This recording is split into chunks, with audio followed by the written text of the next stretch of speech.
Good morning students. आज आपको EMC worksheet 14 मैं पढ़ाऊँगा। इसमें क्या है, टॉपिक है डर के साथ डर के पार। बेसिकली इसमें आपको फियर को कैसे मैनेज करना है, इसका पार्ट 2 पढ़ेंगे। पार्ट 1 में हमने फियर देखा था, आप लोगों ने कुछ एक्टिविटी भी करी थी, आपको याद होगा। जिन बच्चों ने नहीं देखा है वो पहले से पहले वाले वर्कशीट 13 को जाके जो है वो देख लेंगे, ताकि उनको ये पार्ट समझ में आए। तो अब इसमें शुरुआत करते हैं।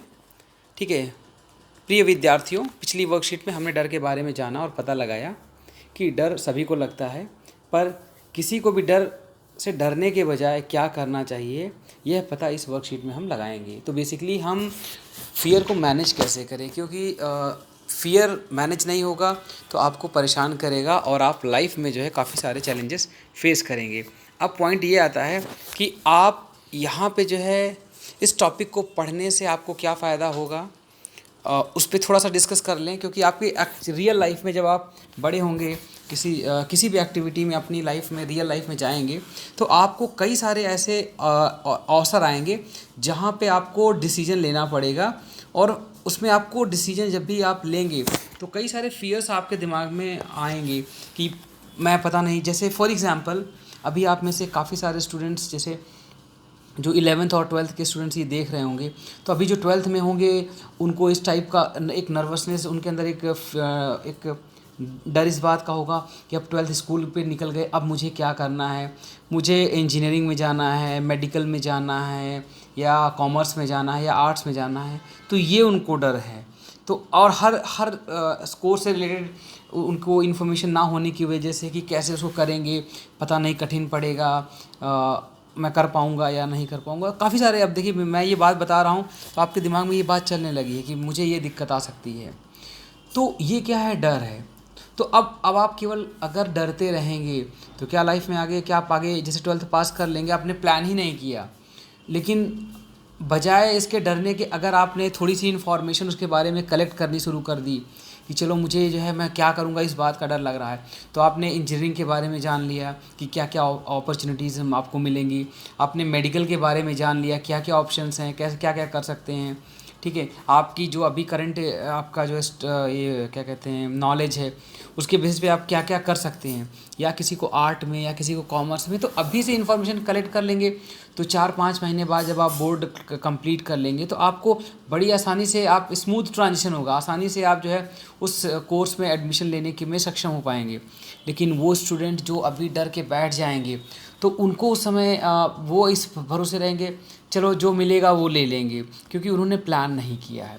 तो आप में देखिए आपकी फैमिली में काफ़ी सारे ऐसे लोग होंगे जो कभी ये डिसाइड नहीं कर पाते हैं और फिर कभी कभी उनको एडमिशन भी नहीं हो पाता है, तो उनको एक साल ड्रॉप करना पड़ता है। तो देखिएगा, ठीक है, कि इस चीज़ को कैसे दूर कर सकते हैं।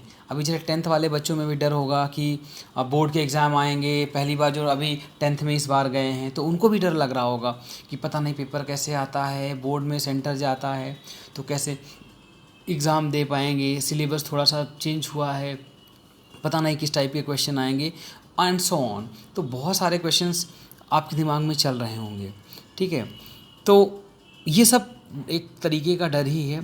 तो क्या डर, आप इस तरीके से डरते रहेंगे तो क्या प्रॉब्लम सॉल्व हो जाएगी?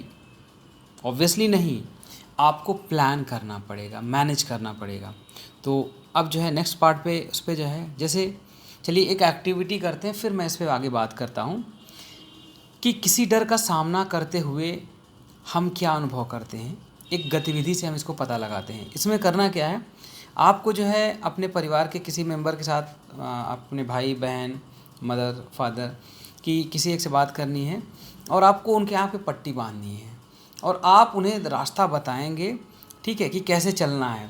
और उनको आपके इंस्ट्रक्शन, आपके निर्देश पे, जैसे जैसे आप उनको गाइड करोगे उसके बेसिस पे उनको दिखाई नहीं देना चाहिए, पट्टी ऐसी बंधी होनी चाहिए, आपको उससे चलना है। ठीक है, तो जैसे वो कहते हैं धीरे धीरे चलो, फिर कूदो, फिर तेज़ चलो, रुको, पीछे चलो। तो ये आपको जो है, आपको घर के बाहर, या मतलब अगर घर बड़ा अंदर है तो वहाँ भी कर सकते हैं, या बाहर खुले में कर सकते हैं ताकि कहीं चोट ना लगे। ठीक है, और फिर आपको खुद करनी है, वो इंस्ट्रक्शन देंगे आपको और आपको जो है इस तरीके से उनके इंस्ट्रक्शन के अकॉर्डिंग, उनके इंस्ट्रक्शन के अनुसार आपको ये एक्टिविटी करनी है।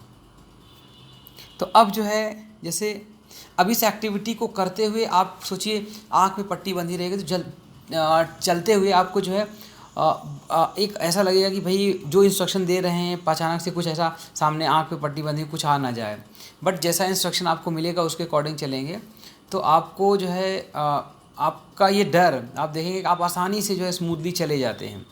तो आप क्या कहते हैं अपने उस एक्सपीरियंस को जो है इसमें मेंशन करना है। तो देखिए अब इसमें क्या करना है, वॉरेन बफेट इनके बारे में इनके तरीके से सोचना है। अब पहले ये हैं कौन, ऐसे मैं बोल दूंगा तो नहीं बात बनेगी, तो पहले हम इनके बारे में थोड़ा सा जान लेते हैं। ठीक है, तो ये है वॉरेन बफेट।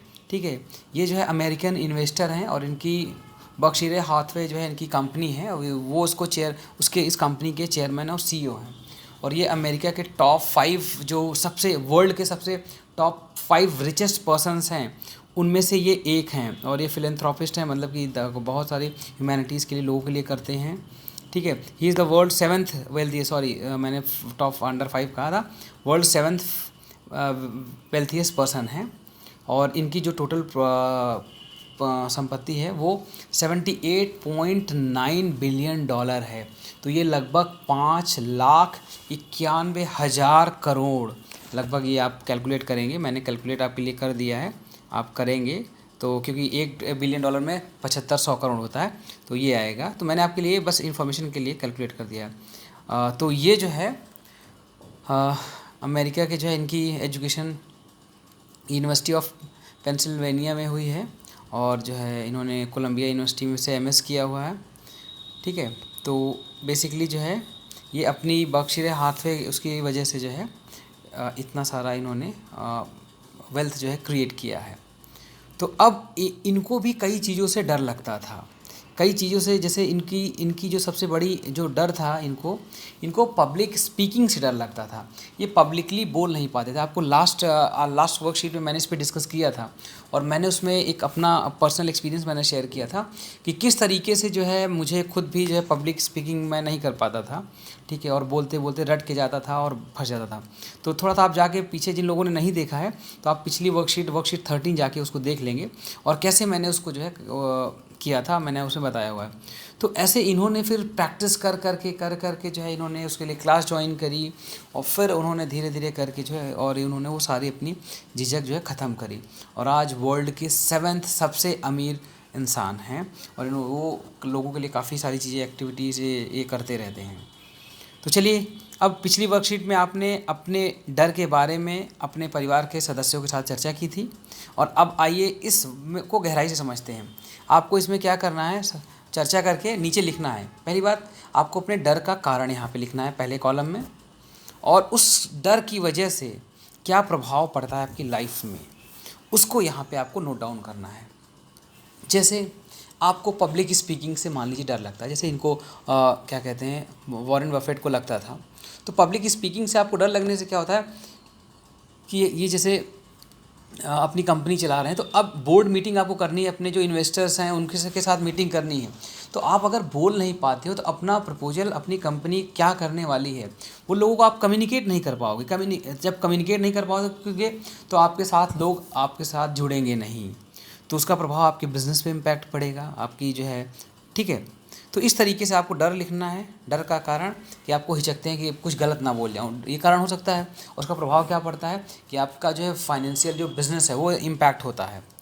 अच्छा, अब आती है कि इन्होंने डर से दोस्ती कर ली। इनका कथन है कि जो भी आपको डर है उसे दोस्ती कर लो। कि भाई आपको पब्लिक स्पीकिंग से डर लगता है तो धीरे धीरे आप अकेले जो है शीशे के सामने जाके बोलो और उसको बार बार करो। तो करते करते क्या होगा, धीरे धीरे आप उसके दोस्त बन जाओगे, वो डर आपकी डर रह ही नहीं जाएगी। तो डर से दोस्ती कैसे की जा सकती है आप इसमें लिख सकते हैं। डर से दोस्ती करने का मतलब कि उस झिझक को ख़त्म करना है।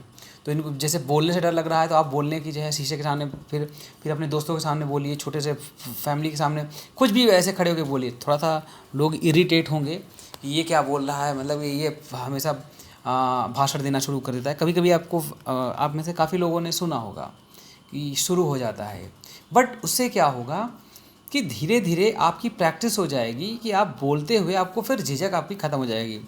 और एक बार ये ख़त्म हो गई फिर तो स्काई इज़ द लिमिट। तो ये आपको जो है यहाँ पे वो सारे लिखने हैं।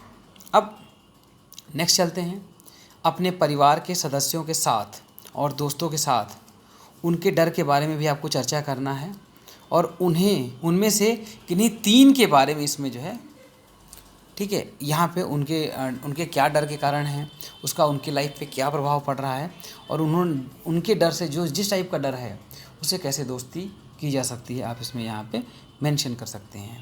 ठीक है, तो पहले मैं आपके अपने बारे में और यहाँ पे फैमिली के बारे में।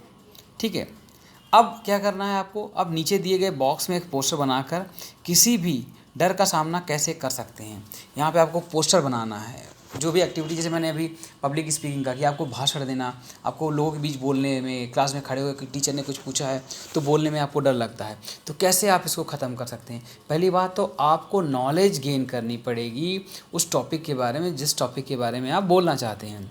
ठीक है, फिर अब लोगों को फेस कैसे करना है, तो पहले अपने आप को फेस करना पड़ेगा आपको खुद से। तो खुद से कैसे बात कर सकते हैं, तो उसका तरीका है शीशे में आप देखिए, आईने में के सामने खड़े होके। अब वहाँ कर लिया तो अपने घर में जो आपके भाई बहन उनके सामने बोलिए।